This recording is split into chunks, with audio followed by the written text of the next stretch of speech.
Hi, మీ పేరు? కార్తిక. చిత్రపు నాగ కార్తిక. గట్టిగా గట్టిగా చెప్పండి. చిత్రపు నాగ కార్తిక వాళ్ళు. ఏ క్లాస్ చదువుతున్నావు? 8th వెళ్తాను. ఎక్కడి నుంచి వచ్చావు? కందుకూరు. అంటే ఈ ఈవెంట్లో ఇంత బాగా అంటే చాలా పెద్ద ఈవెంట్ అనమాట ఇది. తిరుపతి అంటే మనకు గుర్తొచ్చేది మా పుణ్యక్షేత్రం అనమాట. అంత పెద్ద ఈవెంట్కి నువ్వు ఇంత అటెండ్ అవ్వవు కదా, మీ పేరెంట్స్తో పాటు వచ్చావు. అసలు ఎలా ఆనందాన్ని నీ వ్యక్తం చేస్తున్నావు? నాకు చాలా హ్యాపీగా ఉంది.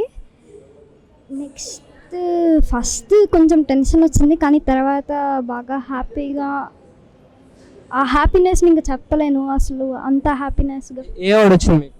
నంది అవార్డు. Okay okay. మరి మీ గురువు గారు గురించి ఏమైనా చెప్పదలుచుకున్నారా? మా గురువు గారు ఏదైనా బాగా నేర్పిస్తారు. మేడం ప్రతి ఒక్కళ్ళని బాగా చూస్తారు, ప్రతి ఒక్కళ్ళని తన వాళ్ళలాగా బాగా కేర్ తీసుకుంటారు మా గురించి. మరి మిమ్మల్ని మీ వెనకాల ఉంటూ మిమ్మల్ని ఇంత ఈవెంట్కి మిమ్మల్ని తీసుకొచ్చారు కదా, మీ పేరెంట్స్ గురించి చిన్నప్పటి నుంచి ఎంతో బాధ్యత వహించి మీకు ఈ నృత్య కళల్ని ఎలా మంచిగా నేర్పించారు కదా, ఇంత సపోర్టివ్గా ఉన్నారు కదా మీ పేరెంట్స్. మీ పేరెంట్స్ గురించి ఏం చెప్తారు?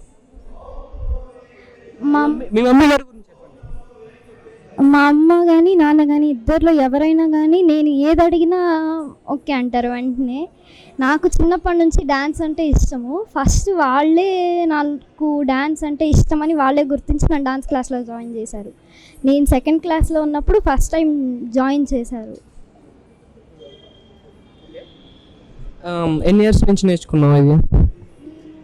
నేను 2nd క్లాస్లో ఉన్నప్పటి నుంచి నేర్చుకుంటున్నాను.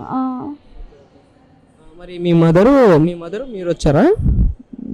ఫాదర్ కూడా వచ్చారు, డాడీ కూడా వచ్చారు సార్? ఒకసారి అంటే ప్రజెంట్ జనరేషన్లో చూసుకున్నట్లయితే పిల్లలు మొబైల్స్ యూజ్ చేయడం కానీ సోషల్ మీడియాలో కానీ వేరే కింద వాళ్ళ ఫీల్డ్స్ ఎంచుకుంటున్నారు.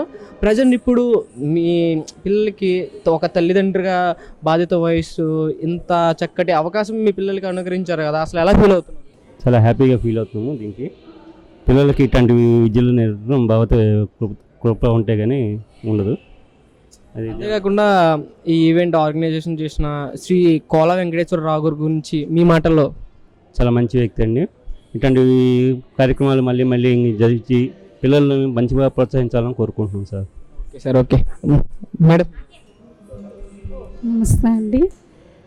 మేము ప్రోత్సహించడం ఎట్లా ఉన్నా పిల్లలు పాపం ఎంత కష్టమైనా నష్టమైనా ఏదైనా వాళ్ళు ఓపికగా చేయడం కూడా మాకు సంతోషం. అలాగే వాళ్ళ గురువు గారు కానివ్వండి, అలాగే వాళ్ళ ప్రతిభని చూపించుకోవడానికి ఒక అవకాశం కల్పించిన వాళ్ళు కానివ్వండి, అందరూ కూడా పిల్లల అభివృద్ధిలో ప్రతి ఒక్క దానిలోనూ అందరూ సహకారం ఇచ్చారు. అయితే పిల్లలు కూడా మేము ఏది చెప్తే అది మాట విని చక్కగా చేస్తూ వచ్చారు. సంగీతము నాట్యము అనేవి భగవంతుడిని చేరడానికి ఉన్నటువంటి మార్గాలు. అందుకని ఇద్దరు కూడా సంగీతం కానీ నాట్యం కానీ ఇద్దరు బాగా పాడతారు, బాగా నృత్యం చేస్తారు. అయితే వాళ్ళ ప్రతిభను చూపించుకోవడానికి ఇట్లాంటి అవకాశాలు వస్తూ ఉంటే ఇంకా బాగా చేయగలుగుతారు. ఇలా ఇచ్చినందుకు వాళ్ళ గురువులకి అలాగే ఈ అవకాశం కల్పించిన వాళ్ళకి మా అందరి తరఫున ధన్యవాదాలు. మీకు కూడా థ్యాంక్ యూ మేడం. మా ప్రైడ్ ఇండియా కల్చర్స్ వారి తరఫున, మా మీడియా తరఫున మీకు కూడా ధన్యవాదాలు తెలియజేస్తున్నాను. Okay madam, thank you.